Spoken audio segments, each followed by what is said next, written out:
They waited their whole lives for their papa to return. Nan and Heath Duncan, siblings abandoned by their papa and abused by their guardian, have no choice but to survive on the London streets. When a kind gentleman rescues Nan from such a life, the siblings are separated and raised in two vastly different social worlds.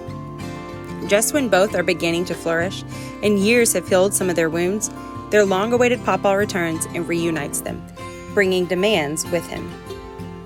Papa insists Nan marry a rich suitor she's never liked, and Heath is expected to forsake his gentle spirit and become a hardened man like his father. Soon, dangers unfold, secret love develops, fights ensue, and murder upsets the worlds Heath and Nan have built for themselves. They've waited their whole lives for their papa to return, for tomorrow to come. But now that it has, will they be able to see through the truth and end this whirlwind of a nightmare before it costs one of their lives? Hello, cottagers. Welcome back to my channel. Today on this episode of Books and Baking, we are making some strawberry Pop-Tarts. These are some of our favorite things to make. They are delicious, and all the information for this will be down in the description. We are also going to be covering Hannah Linder's novel, When Tomorrow Came. This book, besides the fact that it has an absolutely stunning cover, is one that I adore. It is a book that got me back into reading. It's one that absolutely captivated me from page one. I hadn't really read anything like this before, and I'm so thankful I randomly found this at a little library. The prologue to this book automatically sucks you in because you realize that there is going to be some sort of murder mystery happening. But the book itself, I would not classify as a murder mystery. It is just part of the narrative, but the main part, I would say, relies heavily on just this relationship between Nan and Heath Duncan. They are a brother and sister who have had a really rough life since their papa left them, and they were left in the care of a guardian who was horrendous.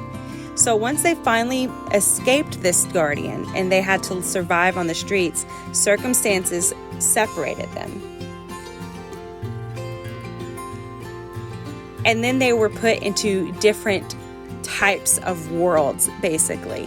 Nan is brought to a home where she never has to want for anything. Heath winds up at a church where he is being taken care of and raised by the pastor.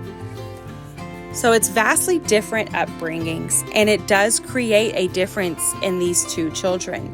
You have Nan, who doesn't really remember what it was like growing up on the streets since she was so young. But then you have Heath, who does remember because he was the older of the two, and he did have to grow up very quickly so that he could take care of himself and his sister.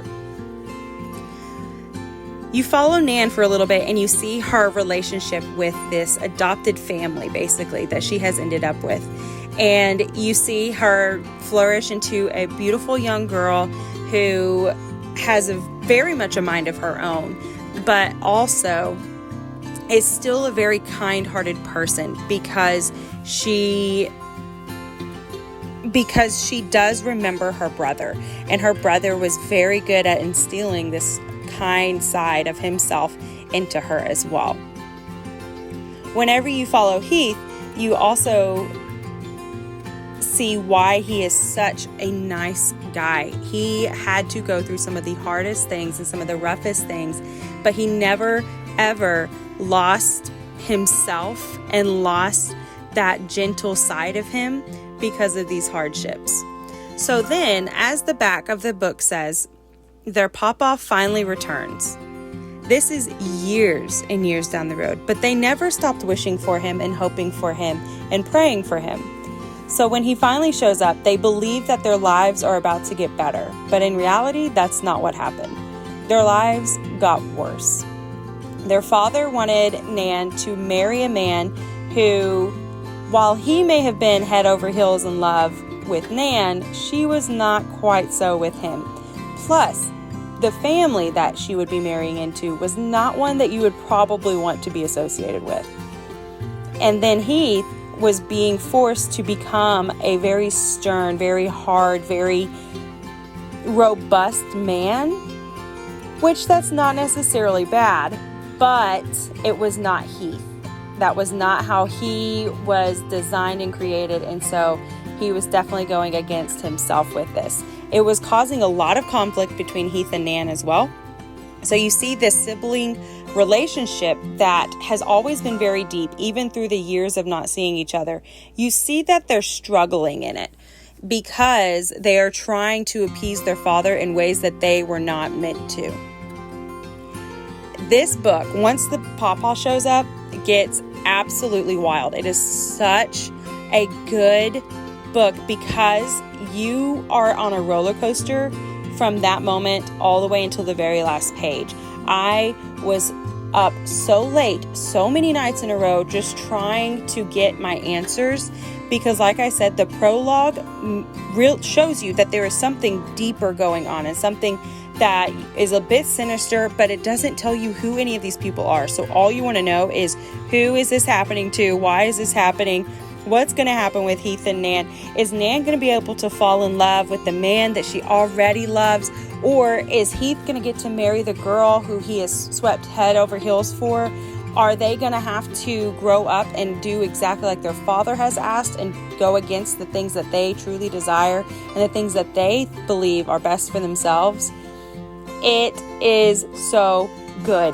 I could not recommend this book more. I say that about every book that I have recommended on Books and Baking, but this is very, very true.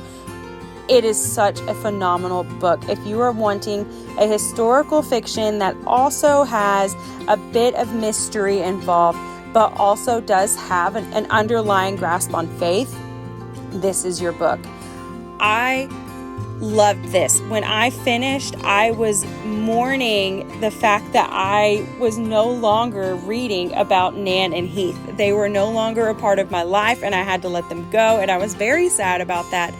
But it is a book that I can return to, and it is a book that I plan on rereading because it was just that good.